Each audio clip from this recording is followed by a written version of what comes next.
What's up, guys? It is Maxwell with some more War Whales highlights.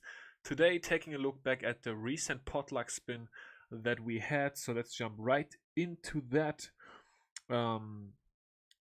Absolutely even, since it was Potluck 5, 15, 20 against MaceDon. 111, 108, a very nice 3-star victory for us. Also led on percent. Also, they left one of our 11s on the board, so that helped. And taking a look at their side of the map, we cleared the 11s with 12 attacks, which is very solid. They used 19 attacks for our 11s and didn't still even clear. 4 10v10 triples for us, 1 for them. Of course, there were playoff wars going on during this war for our duels. So, yeah, I think 4 10v10 triples is very respectable.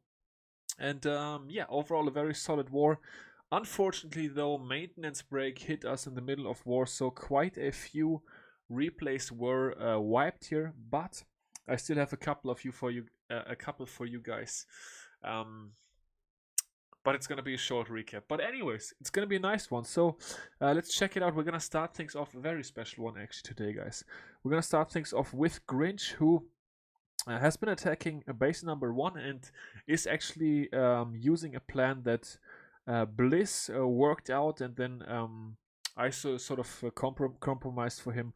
And yeah, but he comes in with the very solid execution and gets this base down after maintenance, so that's always tough.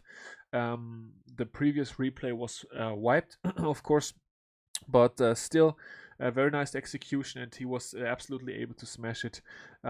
Very nice hit here, so basically a stone gobo with some loons and minions on the sides for percentages, and also some back-end baby dragons who are going to be coming in soon to pick up the final sort of around 10% here around the backside. So yeah, a very nice hit by the Grinch, who has been doing very well lately ever since he joined War Whales. So yeah, I guess that was a good decision for him, and a decision that I sort of enhanced back when it happened. But I hope he's happy with us, and I certainly think so. So yeah, very, very nice, and gets a very big 2-star for us here on base number 1. Nice hit, man, and glad that it worked out. Yeah, we've got some 10v10 action, guys, and we're gonna start things off. Thankfully, none of the 10v10s were wiped, so that's good. We're gonna be looking at all the 10v10 triples today, and we're gonna be starting off with 6-pack Tony, who 6-pack last war, which is why I'm calling him this. And this war, guys, I gotta show you his second replay first. Let's check it out. Actually, I gotta be careful that I don't spoiler here. Where are we here? So you guys will probably remember I challenged him to triple with goblins for the funnel, but Tony's goblin funneling skills, guys, they're not on point. Okay, they are not on point. So take a look at this. First of all, starting off with a couple of wizards. Okay, that's still cool. The queen is gonna be coming in, and she's gonna be doing work. And now, guys, here come the healers, and then the goblins. Here, okay, the first one is good. I'm gonna give him that. Second one, check it out. Shameful goblin placement, guys. Shameful. And then he's gonna be cheating. Check it out. You gotta keep watching. You gotta keep watching. Cheating with the baby dragon. And it didn't even end up being a triple. Tony, I don't know. I seriously don't know what to say about that. I'm disappointed, and please do friendly challenges. Okay, thank you. All right, but now let's get into Tony's first attack, which was a triple, of course. The one that we just watched was his second attack, actually. So yeah, Tony did pull off another triple this war, so he's 3 for 4 now, I guess, for the last 2 wars. Very nicely done, and certainly killing it with Queen Charge Dragons, 12 Warbreakers. That is about half of his usual average, but yeah, Tony and the Warbreaker jokes, it never gets old. But no, he's gonna be breaking maybe 3 layers, I guess. First layer is gonna get broken by 1 Warbreaker, since he needed the rage spell anyways. He was able to just use 1 for that, which is of course nice. Second layer, he's gonna send a test Warbreaker in, and then 3 more are going to be opening up that next section to be able to get the second air defense. He gets a bit unlucky here with his queen healer pathing and gets the healers into the air defense, sort of, so he loses about 2 healers there, which is never something you want to see. Also unlucky with the Clan Castle Rage. So at this point he was probably already thinking feels dead man, because he's in Inferno range for so long, and the queen gets so close to dying, but then she steps away. So that was a really unlucky twist here for him, but somehow he was able to prevail through that. Next connecting set of Warbreakers, perfectly placed, is gonna be allowing access to the Wizard Towers, and then also the last air defense. Not much point defense there to guard that, so his queen is gonna be good to go on that. And yeah, in he comes with his dragons now. Very nice baby dragon also to funnel. I love those funneling baby dragons with dragon hits. I don't know, they are just really sexy, especially if they are free like this, and the baby dragon is going to be able to do so much work. He's going to be enraging his queen and healers one more time, hoping to keep them alive, but with 2 healers inside, even inside the rage, but that's not really going to work out against 3-point defenses there. So the queen is going to go down, but he's got some hasted loons now coming in to take care of this last air defense, and taking a look at what is going to be left after that. Not a lot, actually. We've got 1 Expo, we've got a Tesla, which is going to get crunched now, and still a dragon working. That back and archer tower is also going to get overwhelmed. So yeah, great hit here to Tony, taking out 13, and that is going to seal the deal for that one. And yeah, as I said, Tony in very good form right now, absolutely crushing it. Yeah, guys, we've got a triple coming up, but for this one we're gonna need a bit of an introduction, because this one is pretty special.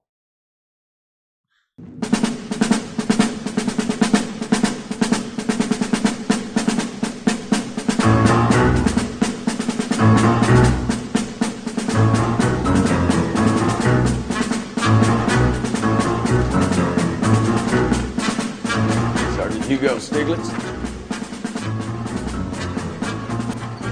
We all come here to see if you want to go pro.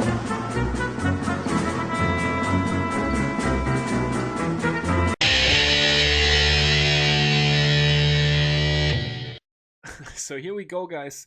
Number 15 getting taken out. Hugo Stiglitz back in War Wheels. Welcome back, buddy.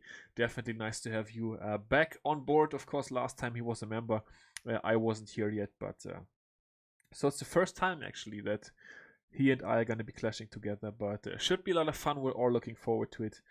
And yeah, of course, he's still a part of Marshall's Nation, just lost in the playoffs there against Mariana Trench. He's going to keep playing there, from what I understand, with his other accounts, but he's also back with us, which is definitely nice, and he's going to be coming in here with one of his favorite attack strategies, if you guys were listening to the CWL podcast, as I was with Rudox and Murto. Oh, by the way, I'm actually going to be there this Sunday night, so in case you guys will want to listen to that, I'm going to be there for the second time and going to be interviewed again.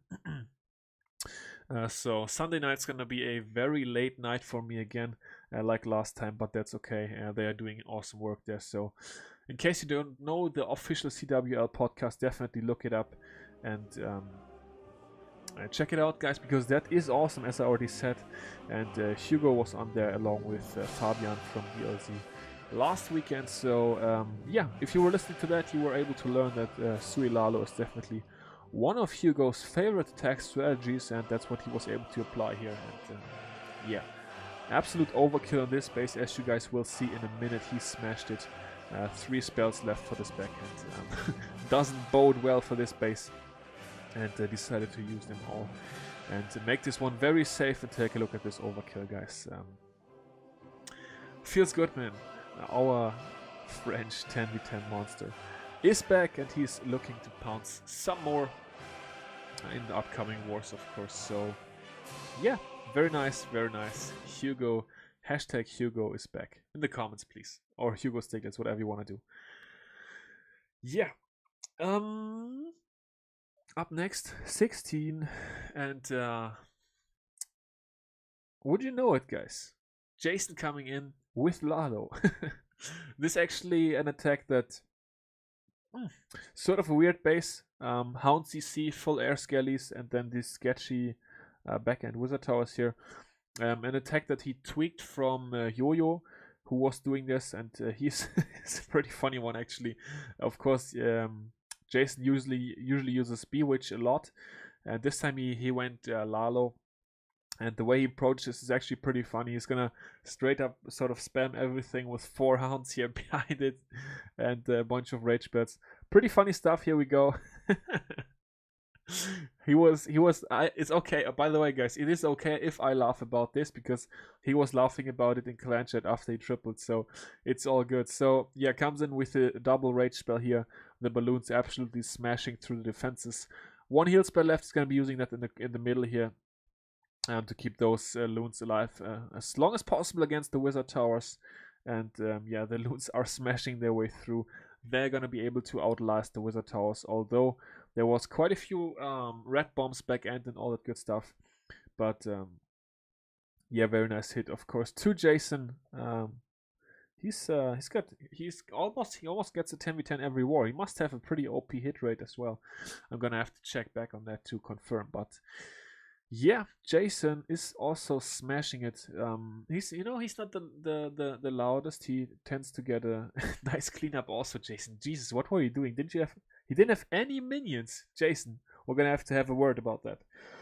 One attack left, guys. One more 10v10 triple and Enjang Kenchang, aka Chris, with this one, and very nicely done to him. He was also very happy about getting this one down. So nice. As you can see, of course, this base scouted.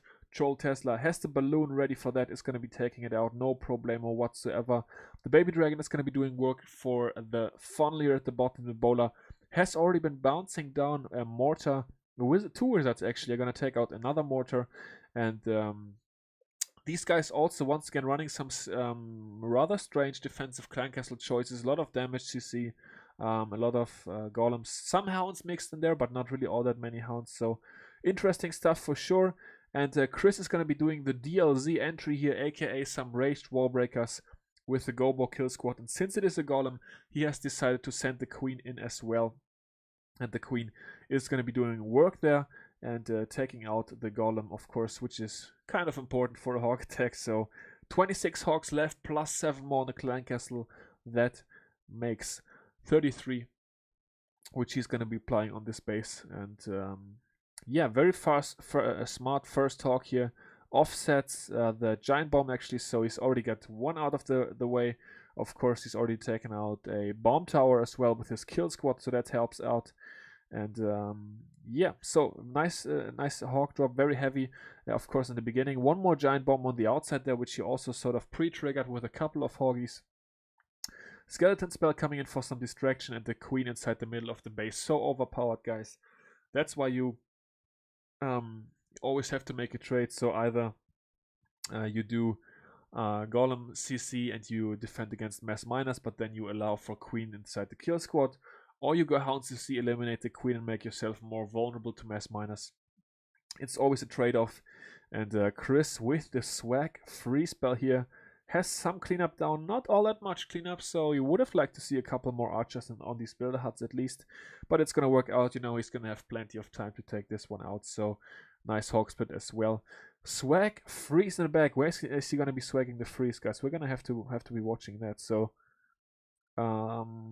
is he gonna be freezing the timer here? Town hall gets taken out. Hogs make their way over. 7 seconds. There we go. He freezes. He puts an icing on the MaceDon, on the Macedonian clan castle. And yeah, great hit, of course, to Chris. And then, guys, I would love to show you Town Hall 9 replays, but take a look. Not available, not available, not available, not available. I'm going to hook you up with a couple more stats before we cap it off for this one. As I already mentioned, we had 4 10v10 trips. They had 1. They actually only got 5 attempts because they wasted so many attacks. 10v11. Yeah, 2 dip fails for us. Also, Red 5 went for an 11v11, which did not go in. So technically 3 failed 11 attacks. They had 2 dip fails. Went with dips, 4 dips with all their hits. Nice 9v9 rate once again, 65%. So back up on that standard. They really struggled on the Town Hall 9 game. And yeah, what else? 10v11 was really solid, so we're happy with that. Overall, once again, another solid war from Wales. The roster is, I mean, we're happy. I've been trying to stay positive through this entire slump after season 2, back when I joined. And it's working out. The roster is getting stronger each day. We're getting so many nice applications, and it's a bunch of fun, guys. There's a lot more stuff to come after these playoffs are over and everybody also comes back from Mariana Trench.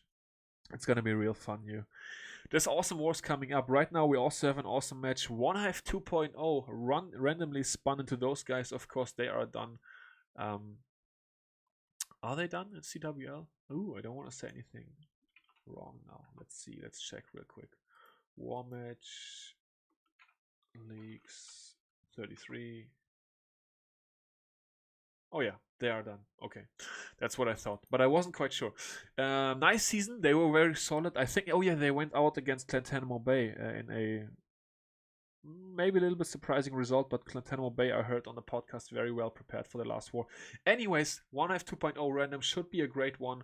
Very big breakdown as well. Let's check back on that breakdown. What's the breakdown even for this one? I think we have 7 11s. They have 6.